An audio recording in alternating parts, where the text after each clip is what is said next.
Things off, MVP space versus WGS.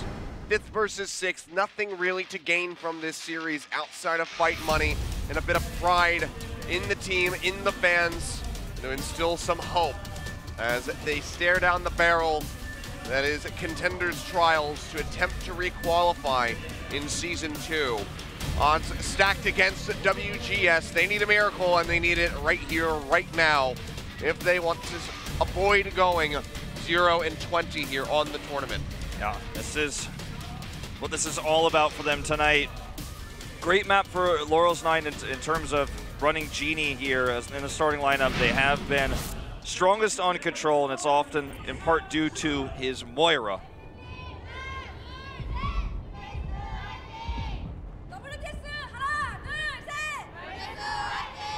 He said most of those going to be Order fans showing up.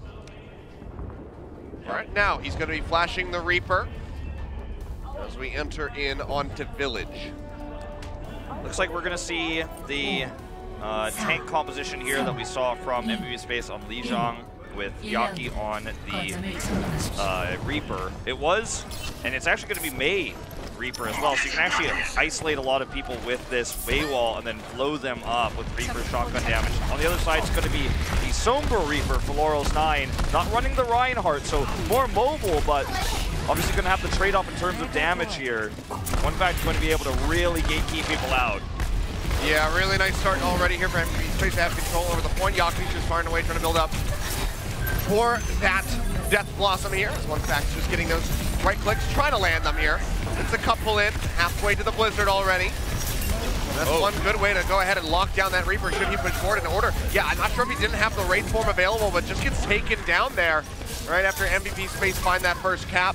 One fact, still chunking them out, still building up, and already a couple ults going to be online here for MVP. I do want to mention this is not the same patch that we're on for Overwatch League. This is also not the Mei buff patch. This is actually still the Sombra doesn't get 2-second interruption patch. That will be going live very soon in our tournament, but not quite yet. Just wanted to point that out. This is still old Mei, and he's still making it work. Blizzard is going to be up in 10% here for MVP Space. That's going to be one way they can really lock down Laurels 9 if they try to approach the point. But the Smara not really finding an angle so far here, Order. Trying his best to get back, but has to go ahead and kite back himself. They lost out onto Genie. It's One fact took his life, and you can see MVP Space about to have the big 6 here. Almost all ultimates online. Oberon just going to be lagging behind a little bit because, honestly, just kind of been hitting people with the Fire Strike. Hasn't really gotten to swing that hammer at too many folks yet, as he's just been sitting back being a bit of a shield bot. Well, they do get past the wall here. Sky's gonna open up with a huge EMP. Actually, I think he caught everybody on that one. Coalescence comes down and 2 members just fall immediately. MVP Space just unable to answer with the ultimates that they've had stacked up. Fuse does not want to invest a sound barrier. Looks like they might just surrender this flip delay for a little bit longer here. A little bit careless to just allow this to happen like that. Sure, they were forced to kind of sit all clumped up because of how their composition works, but just not really having any idea where Sky would approach from didn't allow them much counterplay. And when you get a big hack like that, these comps with the Reinhardt just fall apart. They've got the big 6 for a retake, but they are going to have to get past this Pharah first, which is such a frustration right now as they are grouped up here. Okay, getting into the point is actually exactly what they wanted to do, and they're successful. This is a huge win for them. They don't even have to use their ults to get onto it. Yeah, now the Mei wall comes through. They can just turn on to Z-Bag, try to lock him down. Primal Rage is going to get popped. He'll get frozen up. They'll get a couple headshots in. Now the Blizzard coming down in on top of the point alongside that self-destruct. Will find the life of Fuse there after the sound barrier had already been used, and Z-Bag getting frozen up yet again. Will get taken down in the end. Yaki just able to rip right through him. Ultimates come out from MVP Space. They use 3 of them. Managed to get the retake. They flip it back over, and now they're nearing 100%. Yeah, they didn't even try to knock them off with a concussive blast coming through from Order, just letting them walk straight up right onto the point. Obviously, they have a lot of poke damage with the Pharah, but not a lot else on the ground. But still, they need to put up some sort of fight, force out ultimate. Oh, that's going to be the Earth Shatter. Catches numerous members, including Genie in the back. The closest one. Nearly had that Transcendence ready to go. The Fire Strike finds the pop out onto the mech. Barrage comes down, but it's way too late. And that's going to be Village going the way of MVP Space. Very much a calculated strategy here by MVP Space with the Mei trying to force the fights to where they're going to have their most efficient Reaper ever in those narrow corridors. The Mei wall comes up, there's no escape. tank busting going on quite a bit there. You're basically using the mobility of the Winston against himself. You're trapping him in when he tries to dive you. You're putting him in your death chamber there. And they executed it really well. And the one chance that WGS had to gain ultimates and really flip the tide was when they couldn't get onto the point. They had 6 ultimates available, waltzed on the point without using a single one. WGS should have put up a bigger fight in that moment.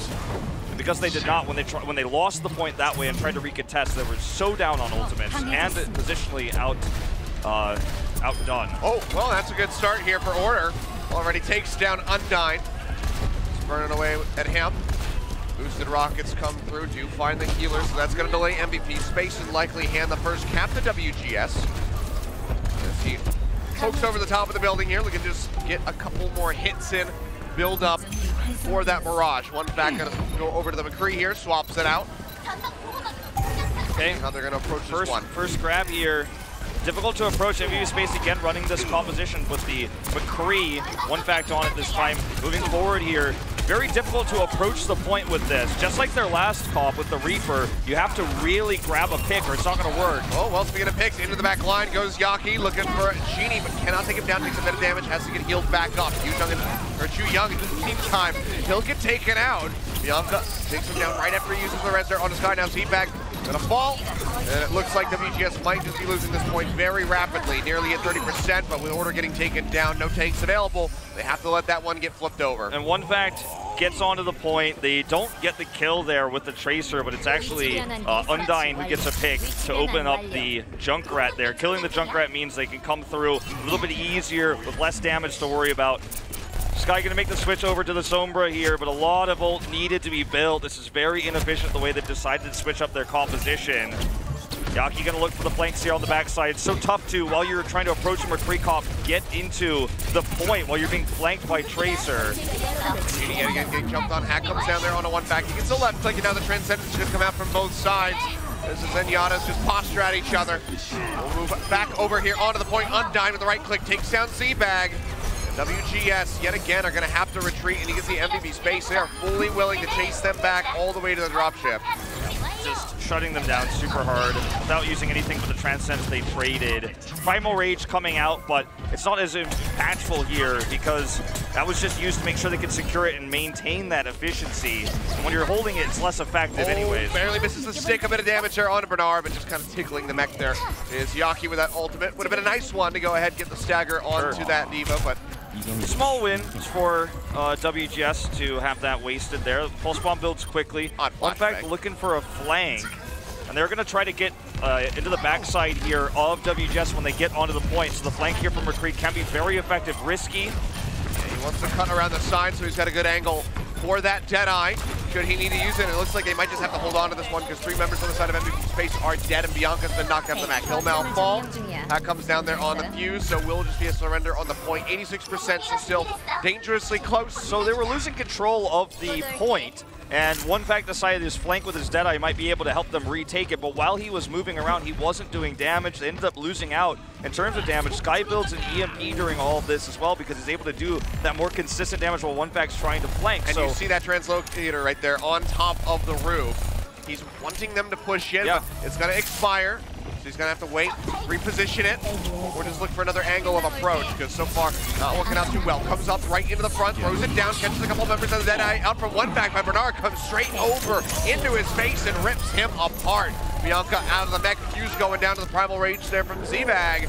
WGS maybe looking like they can actually close this one out. You can see the members jumping off the map as quickly as they can to regroup, to get back on here for one final contest. Try to get too much out of the Deadeye. It's not enough care was taken to allow one fact to get into position. He decided instead he would flank and look for mega kills there with the Deadeye. Even against a team like WGS Laurels 9 at this level of professional play, that's just simply not going to happen. You're not going to get a Deadeye like that. You're going to kill yourself in the process. He makes the switch now to the Reaper, but playing very greedy here as MVP space, and they might lose this map, as you say, because of it. Yeah, Coalescence now coming down here from 1-9, trying to keep everybody topped up, and one fact here with the Reaper swap has already taken out Seabag, so a very good start for MVP space as they desperately try to get the split here in OT. Yaki into the backside, looking for Bernard, chunking him out, says, you know what, I don't need to invest that pulse bomb yet. We can go ahead and take him down vanilla. Are able to do so, and Bernard's mech actually gets popped out by the remake from Bianca. There's been a lot of that happening this week, it feels like. I think we've had 3 of those so far in this tournament. Now, Oberon popping the Primal Rage on the backside, just trying to keep everybody gated away from the point. Sound barriers in from WGS, they're trying to push back in. Oh, and man. OT starts ticking away. They need to get around the side. He goes low, hops over to the other side, and he'll get taken down. Yaki just pounding him out. Sound barrier out from MVP space. One fact, going to be perfectly safe to stay up in the front, keep chunking out these tanks. Self-destruct in from Bernard. Needs it to be a big one, but he's not going to find a damn thing. Pulse bomb in from Yaki. Doesn't find the kill, doesn't find the pop, but they'll get it as with a group effort here into the end, taking down WGS, letting that OT tick through, and closing out the 2-0 on Nepal. Unfortunately, just the EMP was not very effective there from Sky. That was their best way to grab back control of the point. It's one of the toughest things you could ever do in a competitive Overwatch, to approach a Reaper point of control where they have a Moira, they've got a Winston in the front line, and the Reaper has got a lot of ult charge. And I think in this case he was at like 80% of the Deadeye and was able to get it there in the end, didn't really need it. But when you're trying to approach that point, you've got to rely on aggressive ultimates like EMP, like self-destruct. Sometimes it's very risky, but sometimes you get desperate against points like that, or maybe just having the better support ultimates. We saw the ult from Juyoung come down very early. It wasn't effective, wasn't enough to get them under the point. It helped get Sky able to use an EMP, but they just weren't able to capitalize on that moment. They were going through overtime, so they were just trying to desperately push their way in and force a fight that was favorable for them. But positional disadvantages mean they cannot execute, and MVP Space takes the first win as expected here in pretty dominant fashion. Yeah, a bit closer there on Shrine compared to Village, but at the end of the day, WGS still do not manage to put a win on the board, so now going to be at -17. I'll keep you updated as we go through the day here on where they're currently resting. But MVP looking in form yet again. We're seeing some good flexibility coming out from one fact, flipping over to a couple different heroes throughout that, and just responding to the situation. He played very greedy on the McCree. Trying to flank twice. One time, obviously, trying to get in there to retake the point because they had already lost control. So he was trying to go to the side where no one expected it, or where he thought no one would expect him to be, get that damage done. But he was repositioning for so long, they just lost damage. Sky builds up that EMP. We have that super fast take.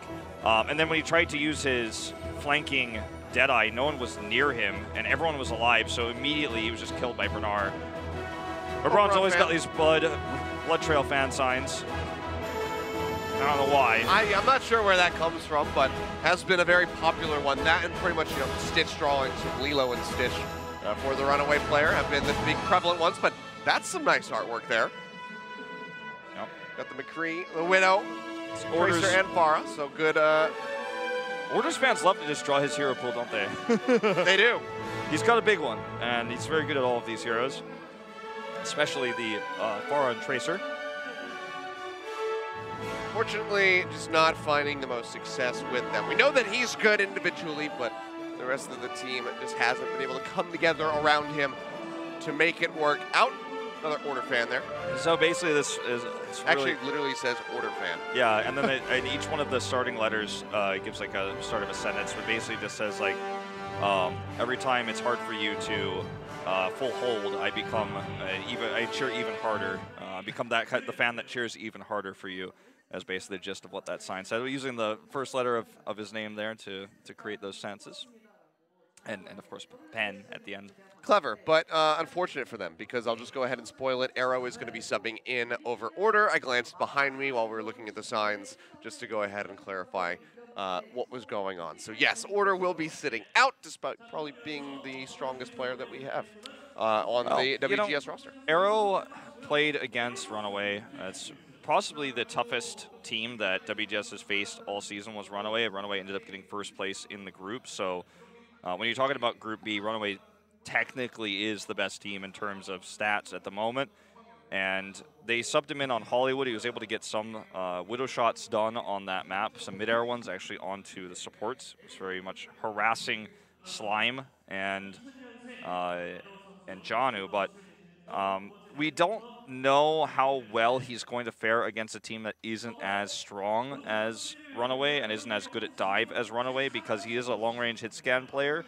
He's a Widowmaker player mostly, and we have seen him flex to the Genji from time to time, but because he is that type of player that we've seen excel so much on Hollywood, I have to imagine that that is where they want to take us here for this second map. And that's where they took us when they were playing against Runaway, when he did sub in. So I'm expecting a Hollywood map here. I'm expecting to see a little bit better play from him, not because he underperformed last time, but just because he was shut down so hard by Hawksaw last time. Hawksaw just really gave him such a hard time when he was trying to play long-range hit scan. Will MVP Space be able to do the same with Yaki? That's left to be a scene. He was able to shut down Bazzi super hard.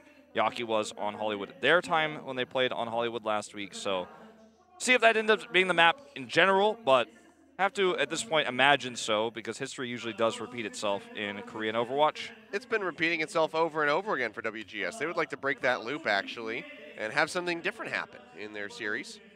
But we'll see if it's going to be the Hollywood. Maybe they'll go for something like the Nimbani. The Genji can still excel there. You can try to run the long-range hit scan with a Soldier 76 on defense as well. And it's got to be Nimbani. Nimbani, interesting, okay. Still a good map for long-range hit scan, but not as much the Widow, more for Soldier and McCree defenses. And this is also a risky pick into MVP Space, because this is MVP Space's best Torbjorn map, and they will run Torbjorn.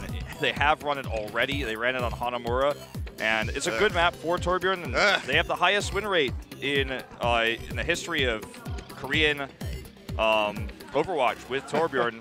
Lunatic Kaya being the second, of course, but it's true. They are the best Torbjorn team. They could run it against Laurels 9 now that Arrow's in. If they attack first and Arrow looks weak on dive, maybe we see Undyne pull the Torbjorn out. It's a interesting thought, but I think we're probably going to see this pick with Arrow on the Soldier. Well, where do you draw the line? What does it mean to be the best Torbjorn team, Wolf? That's like being the best person to win bronze medals. Hey man, when Torbjorn, depending on your opinion about Torbjorn. When Torbjorn, but you know mine. Well, when Torbjorn wins maps, man, in professional tournaments, I can't judge it just because I hate Torbjorn's solo queue. I know. If you make it work, then I'm in full support of it if it works. But we've seen so many cheese strategies come in through. The Torbjorn did not work out on Hanamura. It was very poorly placed. I had some choice words for it. I won't repeat them here. The Hanamura game was a mistake. It was definitely poorly executed. That was a plan that should have been aborted. Like that was it was pretty bad. But here we go. Map number 2. Another chance for WGS.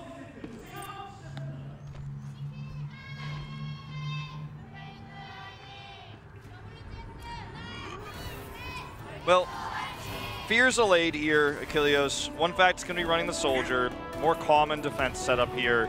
MVP Space not going to be taking a big risk with the Torbjorn against a team they feel they are mechanically superior to. Arrow will be on the Tracer again, and we are going to have Skye on the Genji for this map, so no Widow. Just feeling like he's the better DPS here, the better Tracer on the day. They're going to try to have to build up Dragon Blade with the Mercy Genji strategy that's become so popular right now to kill either one fact or the supports. It's going to be slow going here for Laurels 9. Felix Rocket's not going to find the connection there. Zach has to kite back a little bit as that Discord Orb comes down. Now just going to be spamming away to break the bubble out there from Z-Back, who's already fallen down to about half HP. He'll drop onto the low ground. This actually, his tank line just keeps getting bullied out. This is the most important first-person view we could ever get. Look at that communication. You can tell communicating Tracers behind. They all collapse onto her and kill Arrow. So this is really cool to watch because you can see the care taken to make sure one fact can hold this high ground. And Sky's just trying to build up a Dragon Blade. He knows he's not going to get any picks right now. He's just harassing. Although, well, Caster is going to come through with a blessing, depending on which team you're rooting for. Sky just managed to find that pick off. Now Bianca knocked out. Undyne throwing down. He's got a blade too. Dragon Blade is ready to go, as well as the self-destruct from Bernard, who built that one up quite nicely, very quickly to come in. And WGS, with that dive through, getting the pick off on the Soldier 76 was the most important thing. And they actually open up this point with a very significant time bank for the Street Space. I would really like to have seen how that occurred, because obviously it was a dash kill. We know that One Fact had used his biotic field, but I guess there just wasn't enough members around and the full dive came through. Probably no D-Matrix up for Bernard, who was quickly D-Maxed still. Sorry, not for Bernard, for Bianca. It was D-Maxed, and still, this is a successful attack. They hold the Dragon Blade. They have an ult advantage now. This is a horrible situation for MVP Space. This should never have happened like this on a first push. Yep, now Oberon gonna go down. Sky finds another one. The Sky on the Genji. This was the most impressive thing that we saw from them in their first matchup. Thought maybe WGS was going to be, you know, at least a middle of the pack team based off this performance from him on day one. They weren't able to get the win, obviously, but it looked promising. Things fell apart from there, but this is what instilled that original hope. Looks like, from what we're seeing here, he's got this insane left-click accuracy. We talked about that on their opening match against O2 already, and he's still showing some of that really cool headshot accuracy. So what he's able to do to get these kills is get the left clicks onto the head and get the dash kill for the follow-up. That gives him a reset, gives him the ability to rejoin his team. Speaking of accuracy, Undyne just takes down the support line all by himself. Double right clicks coming through. Won't be able to have it with the same amount of speed pretty soon here. Well, with those members going down, MVP Space can chase forward here, trying to get some extra staggered kills. Pulse bomb from Yaki, not going to be finding any mileage. Still holding that Dragon Blade is Sky, waiting for a better opportunity. They want to use it to contest the actual point to get that completion here on point B. One back in the back. Yeah, just building for that pulse bomb, or sorry, for the EMP. He's just farming it right now. Still a really good position here for MVP Space. If one back gets the EMP before the push, it's going to be huge. Descendants coming in here from both sides, dueling Zenyatta's. Spinning around the bus, and now Undyne, he wants to go aggro. He's going to come around the corner, looks to take down Genie yet again. Doesn't find him yet, at least, but Arrow will go down. Now we see the Dragon Blade out from Sky, finds the Baby Diva. Gets a couple of hits here onto Oberon. One, two more might take him down. The Primal Rage will come through, and he has to kite back a little bit here. Or still pretty far forward with 3 minutes on the clock, so WGS not dire straits yet, but are getting held back at the moment here by MVP. Yeah, MVP just being more efficient with ultimates after the Zenyatta's transcendencing. Oh dear, well, Pulse Bomb comes in, that's going to weaken the Winston just a little bit there, but the Pulse Stick from Arrow shutting down Yaki. Now one back into the backside, tries to take down Genie, cannot do so, and Arrow is there to scoop the kill to exactly where he was going to be headed. Well, after that Zenyatta dance there, they basically ended up being more efficient in terms of their ultimates, but now, after this follow-up fight, when Laurels 9 came in and Sky already switching off of the Genji, One Fact was killed before he could use his EMP, so they didn't actually get to use the ult advantage that they had from that last one fight. They burned through a lot of the time bank, of course, but this is not ideal for MVP Space. Yep. Well, the dive forward going to come through. Oberon looking to build up for another Primal Rage here. Sky poking in from the side. Would love to have that EMP available. Gets the hack there on a Bianca, but he's going to jump back with the translocator to keep himself alive. Bianca going to get knocked out here in the end, spamming away with the pistol in the pilot form. And now Sky hacked out. The lead comes in, and he'll go down. Yaki scooping up that killing blow. So, One Fact still holding this EMP, still looking for better opportunities here, but needs to make sure that this time he doesn't get picked on the follow-up fight. Bianca getting killed here before he could get the remech at 69%. So the push comes through here now. They don't have any engagement tools minus the Transcendence, so they have to be really careful about this approach. Undyne going to get the first Transcendence. Yeah, he's going to charge right back forward here onto the point, or onto the payload rather. They've got an EMP now. Genie yet again. One Fact's going to get taken down before he can use the EMP, and Sky has his ready to go. Going to start rounding that final corner as Bianca gets knocked out of the mech and taken down yet again. We talked about history repeats itself in Korean Overwatch, and One Fact again just does not use the EMP in time. And so you're just giving this free push right now to WGS. They've got 2.5 minutes in the bank. Great time bank if they can close it out here. Yet again, Undyne looking to carry the weight here of his team where they fall short. Manages to take down Genie for like a third time, I think, as the Zenyatta finishes him off, and Ju Young will get hounded down by Yaki. So that does buy them a little bit more time. The rollback will start coming through here onto the cart. They would love to get it pushed back around that final corner. It's still going to take quite some time for that to happen. 2 minutes on the clock. One Fact, let's see if he gets the EMP. This time he could have built 2 more by the time he used the first, if he used it the first time. By now he could have had 2 more, but just wants to get the greediest EMP possible. And it's getting punished for it. Translocator out, okay. He's spotted now, so they're not going to feed him the perfect EMP. He's going to have to back off and look for another approach. Same angle. Sound barriers available for both Lucios right now, so watch that because that is going to be a great defensive tool against the opening EMPs. Yeah, Arrow going to get taken down by the leap there from Oberon. Now they're chasing in. Sky goes slow, Sky goes down. Yaki finds the kill, and MVP Space yet again are stepping up the WGS and shutting them out of the push. Bernard just going to jump off the side to get the reset. The rollback is pretty significant here at this point. Yaki's been so good at harassing non-stop, getting vision of which angle the Laurels 9 are trying to approach so that One Fact could be in the right place and also keeping track of Sky a lot of the time and actually really harassing and forcing him to defensively translocate. So very good job to get that information in the front lines with this Tracer. Arrow trying to do the same here, but caught. Goes low, still has that mini pack ready to go. That's going to be the EMP dropped in, matched by Sky. Arrived to the party second, but still going to come up trumps. Takes down one back with the self-destruct down from Bianca. Manages to find Juyoung. Juni uses Transcendence. And WGS still pushing forward, still trying to get in here onto this payload. Fuse going to throw down that sound barrier, but it's not going to be available for Bianca to try to keep him alive. But Yaki goes to the back line, finds the pick off there onto Genie. Back into the corner, backs around Fuse, has him pinned, takes him down. Now he's going to be looking for Undyne on the other side of things. Jumps in, takes him low. One more hit would finish him off, but I think he made it back into the respawn room. But in the meantime, WGS are pushing this cart forward yet again. MVP space, they need to tag in. They need to do it right now. Oberon, he's got that primal raise. Yeah, he needs to get out here, and he needs to buy time. Huge fire grenade. Juyoung's gone down. Yaki finds that kill. No supports available here for WGS. Arrow nearly has the pulse, but it would have to be an absolute massive one. Just begging MVP space right now, please. Can you all stack on top of each other so I can throw this at you? But it's not gonna happen. Arrow taken down. Z-Bag's dead. OT should tick away right here. 1.88 meters away, so a near completion, but WGS just cannot quite push it over the finish line. Not quite. And that last fight was really interesting because, one fact, tossing out his EMP first, he was looking for Juyoung. He prevented the sound barrier, but he did not prevent the Transcendence. So Laurels 9 actually were able to burst the tanks down of MVP space first. Fuse's sound barrier was disjointed. He actually used it to protect himself more than to actually win the team fight. So once the tanks were gone, they couldn't protect anybody. Monster Z-Bag was getting in the back line. He was swinging around with that Primal Rage, killing Undyne as well. And the MVP space was simply saved by the fact that their tanks still held ultimates after they died, because they got the respawns coming through. The cart still had a ways to go. Even after they lost the fight, the cart had a ways to go, so they had the time to respawn, come out with their ultimates, and end up defending here. But had the cart been closer, we'd have had a much larger time bank for WGS Laurels 9. They would have gotten the completion there for sure. So really good targeting by Sky in that fight with his EMP, and then bursting down the tanks right afterwards was really well done. Fuse, a little bit late on the draw with that sound barrier. I have to give the credit to Undyne there, though.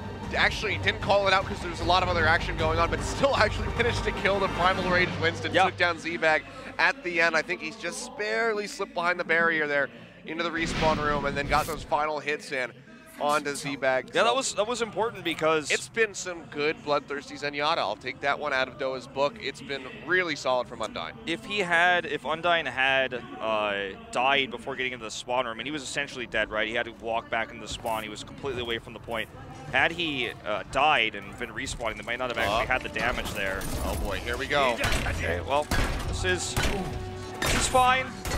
See if it works out. They're going to use Arrow's Great Widow play in conjunction with this, so they'll split the attention between the Widow on one side, the Torbjorn turret on the other, making it very difficult to approach because you're trying to deal with two types of long-range damage at the same time. They've got the Junkrat for the peel, and Arrow's just going to be switching sides repeatedly here with his grapple during the approach. Trap setup. Yaki makes the switch after scouting this to the Genji, and that's going to be their way to try to open this point. They're going to have no mercy, so he's not building for Dragon Blades. He just wants to get in there and do a bunch of deflect damage and dive this. Well, they're pushing forward, and Oberon, he's going to go dangerously low. Sky trying to get him with that satchel charge, and they'll get him in the end as Bernard takes him down. Good start to the hold already here from the side of WGS, but nearly a tick comes through for MVP. They won't be able to get it in the end. Another satchel connection there onto Yaki this time, and Bernard will yet again just scoop up the killing blows. Genie halfway to that molten core. This composition has so much damage in it between Sky's Junkrat, the Widow coming through from Arrow, and on top of all of that, the Torbjorn turrets, and it's very difficult to keep track of the fact that they've got one strong entrenched position, and then Arrow has damage and mobility. He can flip between sides easily, back and forth. The goal with this comp is always just to build molten core. If you're able to do that, you've basically won the defense. You've got such a good trade in terms of time bank.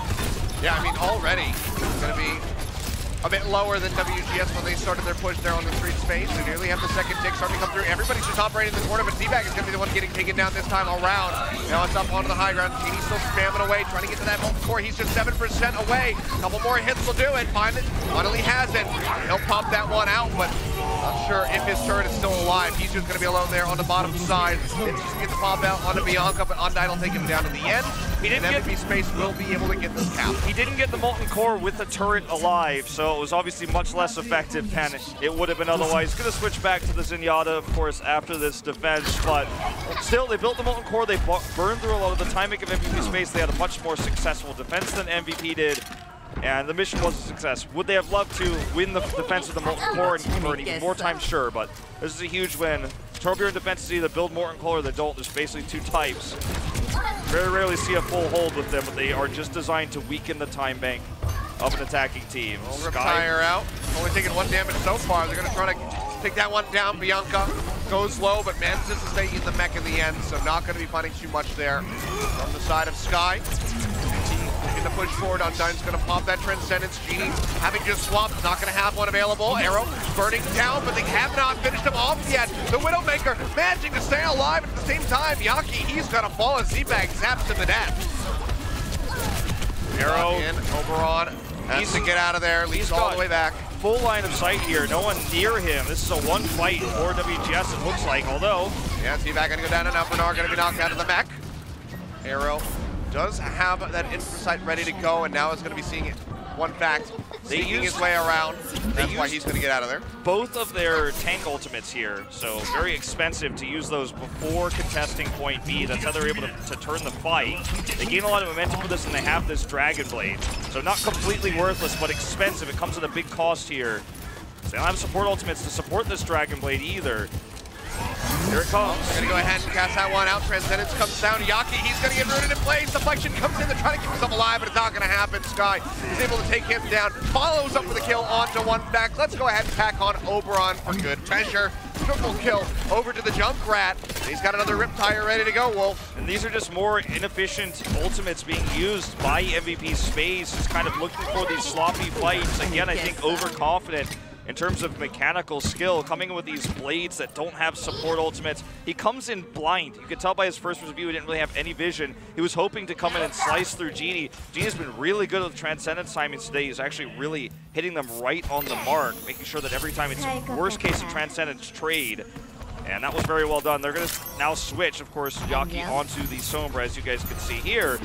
But do have to give that caveat that MVP Space has just not been efficient. They're with a really weak time bank right now to make a switch like this. He's sneaking around. Arrow gonna get jumped on, takes the grapple over to the side. And the Riptire's gonna come through here from the side of Sky. In the meantime, Bernard knocked out of the mech. Don't think he used or committed that self-destruct to get back in, and Oberon will get taken down in the end. Wants to pick up there with that Riptire. Bianca follows up, takes down Arrow, finds Bernard. This is all as Pilot Demon, by the way. He'll finally go down. Z-Bag will stomp him out, but they lose Too Young, they lose Genie. They might just be losing point B. 2.82 meters left to go here for MVP Space as they continue to get these kills. Long run back for Space, but looks like they are going to get the last few kills here. It's not losing anybody. To drain another second off the clock, but doesn't find much else there, does Arrow. The huge win is that even though I talked about this, how they weren't going to have the tank ults to contest this, they're just now finishing those up. Overrun's 10% away, and they won it without them. So they can hold those for point C completion just to win the map. That's what they want those to be used for. They've got a huge ult advantage now because they won that fight without them. Scrappy as it was, they were able to do it. So that's the big win here, bigger than Time Bank. Z-Bag dropping down straight in on top of the payload, forces Yaki back. He's got the EMP ready to go. The self-destruct comes out from Bianca, but he's not going to be finding any kills. Max coming through, Transcendence out from Genie. Kites his way into the back, trying to keep everybody topped up, and one back will actually get taken down here by Too Young in the end. Yaki still poking forward, sees that Z-Bag's low, would love to burn him down, manages to do so, gets the hack off there onto Arrow right after he gets the blink, and he's going to get taken down. Oberon with the Primal Rage just beats him to death. They're holding on to their ultimates. The Primal Rage is really the only thing committed here. This is such a snowball right now. Nearly had that extra hack there onto Sky, would have delayed the EMP even further. So they have this EMP now, and it's so difficult for Laurels 9 to even get out of spawn carefully to avoid it. No support ultimates. Well, Sky just used his. Now the sound barrier comes in. Great positioning by Fuse yet again. keeps himself safe. That's going to be the stick coming through. Z-Bag chunked down to half, but Oberon has gone down even through the coalescence. MVP back around the corner, 2.98 meters left to go. They weren't able to capitalize on that win in that fight. Sky escapes here with the translocator. They were so close to being able to control everybody in there. Fuse sure he got the defensive sound barrier, but MVP Space did not pull the kill switch when they had that huge advantage in the fight. They still got the EMP, sure, but they had so much more. But now it comes down to Yaki. He needs to find Too Young. He needs to deny the sound barrier away from them. Throws in that EMP, doesn't have it, now has it up. He's gonna go ahead, pass that one out, catches 4 members, but it's not gonna be Z-Bag being one of them. He'll go down. Hero poking into the side, trying to desperately build up for another pulse bomb, chases in, finds Bianca, pops him out of the Mac.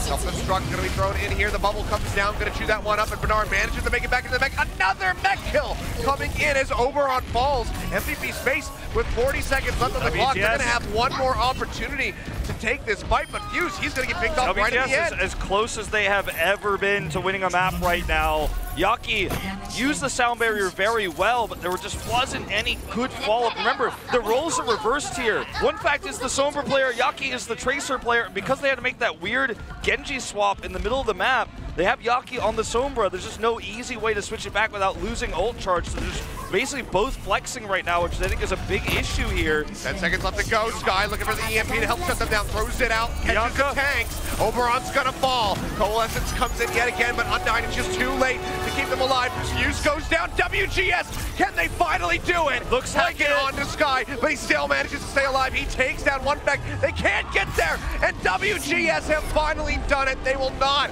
go out of this tournament without a single win. They will put at least one on the board, tie up MVP Space here in this round, in this matchup. Now Finally, 1-17. Finally, this team is able to come back in and show us some of their fighting spirit here. We have seen failures time and time again, near good plays, but never really a strong lineup that comes in, executes the strategy well, and is able to win a map. They were able to execute the Torbjorn strategy to burn through most of MVP Space's early time bank. Then the defense was really solid. They were able to break through the tanks. The tanks were the focus of them every single fight, and they were not getting picked off in the back by Yaki or One Fact, who were flexing both onto the opposite roles. One Fact is the Sombra, Yaki's the Tracer. They were switched because of the Genji switch that needed to happen when Genji was killed during Dragon Blade, when Yaki pulled that one out with no support ultimates. He made the switch right afterwards because they knew their comp needed to be switched, but it was too little too late, and they were just trying to flex there, but we saw better focus on the tanks, preventing the tanks from doing much in the back line. All of that last point, point C, they were able to just eliminate Oberon and Bianca consistently there with consistent damage. And I think you have to ask the question sometimes, maybe they should have, at some point when they both used their ultimates, switched back in the spawning room, but MVP couldn't come back, and WGS wins their first map. Yeah, they finally put one there on the board, a historic moment for WGS in this tournament. But now the question is, can they do it again? Can they make this a series win rather than just a map win? Now going to be 1-17. They could go ahead and close this out, be 3-17 at the end of it all, force some more losses there onto MVP, and just kind of, you know, claw back a little bit of pride and dignity. Yeah, I mean, MVP did the same thing to Seven last week, so it's happened before. It has happened before. We'll see if Lightning can strike twice here in the same place. We're going to go to a quick break. When we come back, we'll have the rest of this series.